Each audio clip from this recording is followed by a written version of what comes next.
어제 우리에게 전해진 끔찍한 뉴스. 17살 소녀가 8살 아이를 유괴해 살해했다는 참 믿기 어려운 소식이었습니다.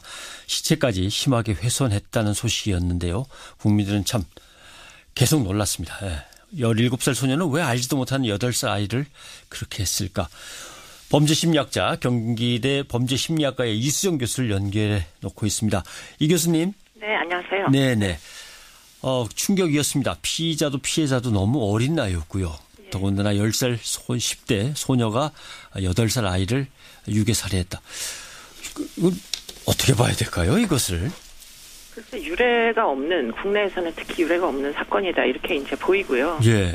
더군다나 지금 그래서 뭐 정신질환이나 있어야 이게 어느 정도는 납득될 설명이 될 것 같긴 한데, 그런데 또 뭐 그런 사건으로 보자니 지금 뭐 사건이 좀 너무 시신훼손하고 유기한 방식이나 이런 것들이 치밀하고 이래가지고 어떻게 지금 분석을 하고 뭐 그 수사를 하고 있는지 좀 뭐 이렇게 확인을 해봐야 될 것 같습니다. 네. 네. 우선 지금까지 전해진 걸 정리를 해보면 아이는 친구하고 놀고 있었던 모양입니다. 친구가 아마 목격한 것이 있는 거 보니까. 그리고 엄마에게 전화를 해야 한다. 전화를 빌려달라라고 그 10대 소녀에게 얘기를 했고 그래서 따라서 아파트로 갔고 그건 이제 CCTV로 확인됐고요. 이렇게 과정을 보면 사전에 범죄 계획을 세운 거라고 보십니까? 아니면 우연히 벌어진 상황에서의 우발적인 충동입니까? 글쎄, 뭐, 아이가 먼저, 10대 이제 여학생이 먼저 어린 아이한테 접근을 했었다면, 그렇다면 이걸 계획적이다, 이렇게 이제 얘기를 할 수 있을 텐데요. 근데 그게 아니고, 지금 이 초등학교 어린아이가 먼저 이제 휴대폰이 필요해가지고 주변에서 휴대폰을 구하려고 하다가 지금 이 청소년과 접촉이 이루어진 거라고 진술을 주변에서 하고 있거든요. 그래서 그게 그렇다면 아마 처음에 전혀 예상하지 못했던 뭐 비면식 관계에 있는 피해자와 조우했을 가능성이 높다. 이렇게 이제 보여서 아마도 애당초부터 지금 이 살인을 계획을 했다고는 좀 보기 어렵지 않을까 이런 생각도 하게 되거든요. 뭐 그런데 그 이후의 행적을 보면 또 상당히 치밀한 부분들이 있어요. 예를 들자면 뭐 집이 15층인데 자기 집이 아이를 유인을 해서 15층으로 데리고 가야 되는데 13층 CCTV는 13층에서 내린 기록밖에 없거든요. 그렇기 때문에 그렇게 해서 2층을 걸어 올라가지고 아이를 자기 집에서 이제 살해하고 그리고는 이제 시신을 유기할 때도 보면 CCTV에 전혀 옥상으로 물탱크 쪽으로 올라간 기록이 또 나와 있지 않습니다. 그렇기 때문에 지금 이걸 우발적으로 저지른 자가 더군다나 정신질환이 있는 자가 이렇게 이제 굉장히 체계화된 그런 형태의 범행을 저지를 수 있겠는가 하는 대목이 뭐 의문을 계속 제기하게 만들죠. 네. 뭐 지금까지는 일단 경찰로부터 전해지는 내용들을 종합해서 보도를 하고 있고 그거에 따라서 10대 소녀가 일단은 용의자라고 봐야겠죠. 그렇죠. 예, 뭐 아직 피의자도 아니고 그냥 용의자일 뿐이긴 합니다만은 왜 잘 알지도 못하는 아이를 그랬을까? 이게 이제 가장 궁금한 부분이고 지금까지 나온 기사들을 보셨을 텐데 어떻게 살해한 것으로 경찰은 추정하고 있는 겁니까? 그러니까 일단 15층에 데리고 간 다음에 지금 아마도 끈 같은 걸로 목 졸라 살해한 것으로 지금 뭐 그건 시신에 남은 흔적이니까요. 그렇게 한 다음에 이제 시신을 유기하기 위해서 지금 아마도 예기 같은 걸 이용해서 시신을 이제 운반이 가능한 사이즈로 절단한 것 같습니다. 그래서 2번에 걸쳐서 지금 그 물탱크 난간을 타고 올라가서 그 위에다 올려놓은 것으로 그렇게 지금 보고는 되고 있습니다. 혹시 이 10대 소녀 외에 다른 사람이 범인일 가능성이 있다면 CCTV에 뭐든지 다 하나라도 나온 게 있을 텐데 그건 없는 거죠, 일단은? 지금 아직까지 발표한 대목은 지금 다른 사람의 존재는 지금 경찰이 확인을 못한 것 같습니다. 그래서 일단은 단독범행을 염두에 두고 지금 그 범행 동기에 대해서 지금 수사가 진행되는 것으로 알고 있는데요. 지금 뭐 범행 동기 중에 가장 주의를 해야 될 부분은 아마 정신질환 관련된 정신과적인 병력이 이제 제일 크게 언급이 되고 있습니다. 그래서 7년간이나 신경정신과 치료를 받았다고 지금 알려지고 있어서 그런 종류의 이제 어떤 정신병적 증세하고 지금 이 범죄가 연관성이 있는가 하는 부분이 지금 이제 밝혀져야 될 대목으로 보입니다. 네.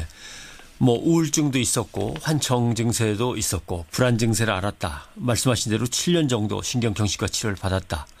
고등학교 입학했는데 역시 부적응으로 자퇴를 하고 말았다. 이런 배경들이 지금 하나씩 흘러나오고 있는데 많은 분들이 그런 걱정을 하시는 것 같아요. 정신질환이 있다면 그게 그렇게 위험한 거라면 뭔가 이거 사회적으로 조치가 있어야 되는 거 아니냐 이런 얘기거든요. 그런데 지금 이 친구가 앓고 있는 정신질환의 정확한 이제 증상 같은 것들을 좀 확인을 해볼 필요가 있는데요. 네. 아직까지 진단명이 밝혀지고 있지는 않습니다. 조현병이라는 식으로 밝혀지고 있지 않아서 그냥 부분 이제 뭐 7년 동안 약물을 일시적으로 복용했던 전력 같은 것들만 지금 보고가 되고 있는 그런 이제 상황이거든요. 그래서 너무 성급하게 뭐 조현병 전체가 문제가 있다는 식의 이제 생각보다는 지금 얘의 그 수사 과정 중에 이제 호소하고 있던 내용 중에 기억이 안 난다는 대목이 있습니다. 기억이 안 난다. 네, 그러니까 자기가 죽인 것 같은데 어떻게 죽였는지 시신을 어떻게 운반을 했는지 정확하게 기억이 안 난다라는 얘기인데 그게 지금 상당 부분 의미 있게 고려를 해야 된다는 생각이 드는 것이요.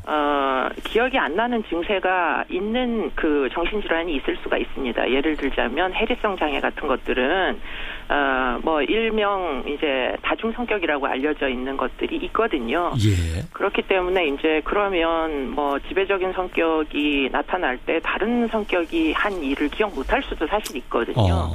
그렇기 때문에 이제 그런 종류의 지금까지 잘 알려져 있지 않던 뭐 질환이면 사실은 너무 과하게 이 정신질환 전반에 걸쳐서 특히 이제 조현병 전반에 걸쳐서 불안감을 갖기보다는 조금 더 시간을 가지고 지금 이 용의자가 갖고 있는 질환의 특성이 뭔지 하는 것들을 좀 더 발표가 정확하게 날 때까지 또 정신감정도 아마 보내야 될 것입니다.